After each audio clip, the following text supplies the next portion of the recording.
ሃፒ በርዝዴይ ጓደኛዬ። መጣችሁ እንዴ?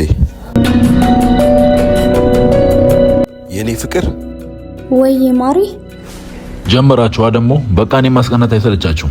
እኔም አንድ ቀን እንደናንተ አይነት ፍቅር ይሰጠኛል። ጓደኛዬ በጣም እንደምወድ ታውቃለህ አይደል? እዚች አይነት ቆንጆ ልብ ያላት ሴት እንደሚሰጠው ሁሌም በፈጣሪ ተስፋ አደርጋለሁ። ሁሌም ጸሎቴ ነው። እንኳን ተወለድክልኝ የኔ ፍቅር። ዛሬ ማታ ጓደኛ ጋር አሪፍ ፓርቲ አዘጋጅተንልሃል። መቸገር እኮ አልነበረብሽም የኔ ፍቅር። እንዴ ምን ማለት ነው ጓደኛዬ? ይሄ እኮ ቀላል ነገር ነው። አንተ የስንት ዓመት ጓደኛ አይደለ እንዴ? ለሷ ደግሞ ባሏ። ይሄን ብናረግልህ ምን ችግር አለው? በላንተም የኔ ፍቅር ስራ አንቀጥል። መሳኪንም ይዤልክ መጥቻለሁ። ማታ እንገናኛለን።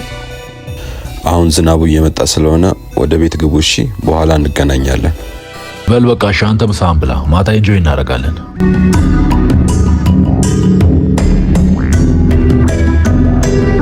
የኔ ፍቅር መርዙ ምን ያህል ደቂቃ ይፈጃል? አታስቢ የኔ ፍቅር፣ ከ30 ደቂቃ በኋላ አይኑን አናየው።